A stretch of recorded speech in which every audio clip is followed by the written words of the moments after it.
Alrighty, well, as the title suggests, we are going to do a public service announcement on this adapter. The auto air conditioning R134a recharge hose adapter that is supposed to make it so that you can still use your old Pierce style recharge hose on these new idiotic R134a recharge cans. Yeah. EPA compliance. Well, okay.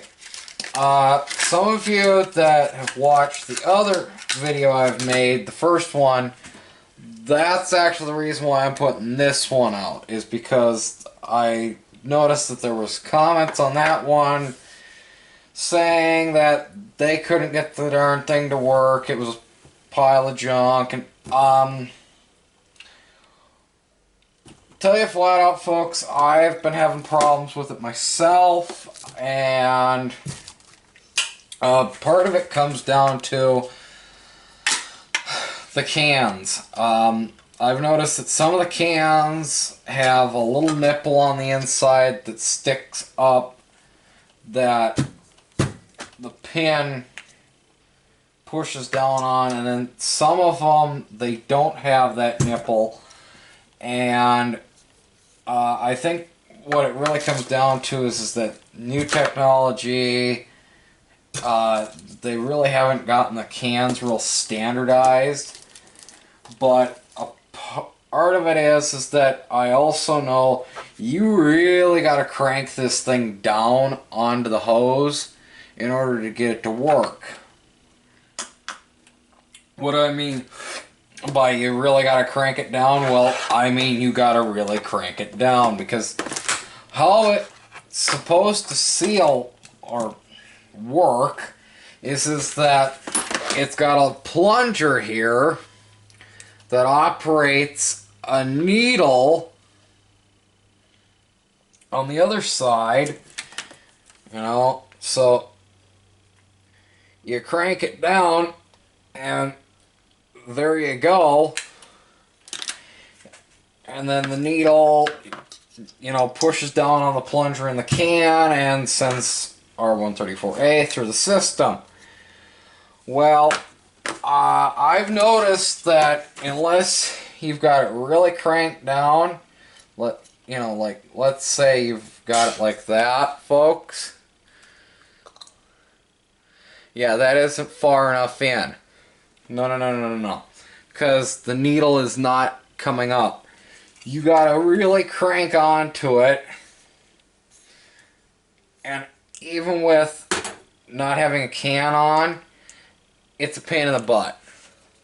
But that's what it's supposed to look like, folks, when it's completely down. Alright?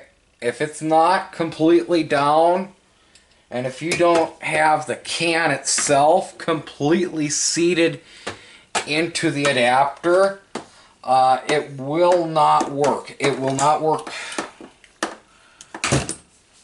And make sure that you've backed up your piercing screw all the way. Now, I noticed that some of you folks have said that by turning the piercing screw in halfway, it makes it work. Well, okay, yes it does. But what it's really doing is that because you haven't got this piece cranked down tight enough to the hose, what it's really doing is that it's taking up the slack that you are losing by not cranking it down. And I have done it, and I'm going to tell you this much, it does mess up the threads on your adapter, so just make sure. And like I said, you gotta really crank down on this. I mean, if you ain't got enough hand strength, I'd recommend getting yourself a pair of big old adjustables to crank down on it, because it needs to be really tight. This stuff,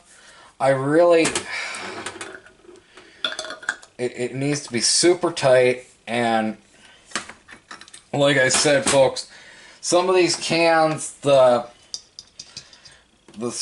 part where the needle's supposed to go in and let the refrigerant out, it doesn't.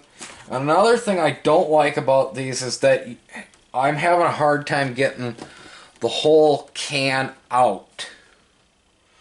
I want to know your folks' thoughts on it, because I'm sorry, but they designed these to have 12 ounces for a reason. The big thing is that most automotive AC systems run between 1 and 2 pounds of refrigerant in them.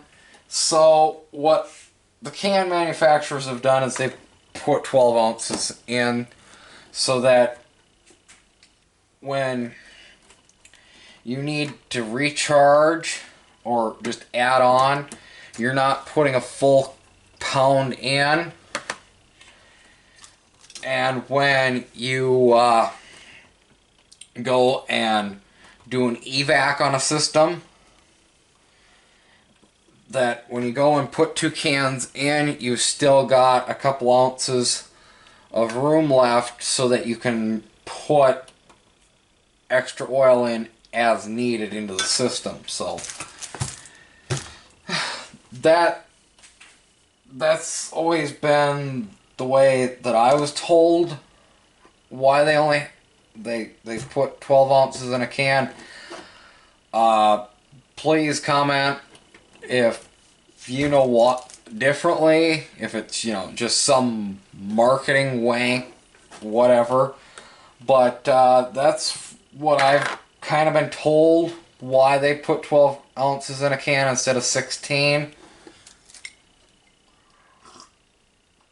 So, but the adapter, it does work, but it doesn't work as well as I would think it should. Okay? And if I was to reinvent this thing, I would put a brass sleeve there as well as here. They put the brass sleeve on the end with the can, but they don't put it on the end with the hose. And another thing is that I have found is that because my O-ring in here is still very, very pliable, it's really still very springy. You know, this was made back when Interdynamics actually still was making, in my opinion, some of the best hoses. They still make good stuff. It's just for single things like this, I can't find things like this much anymore. It's all that trigger thing, and I don't like that, because I can't see the gauge move, and it really upsets me. But yes, folks, I have heard your comments. Please comment down below what your thoughts are. And oh, I live in North Dakota. We don't have to pay a surcharge for cans of refrigerant. At least not yet. But I know that there's going to be some Californian out there that's going to come by and say, well, you need to put surcharge per can.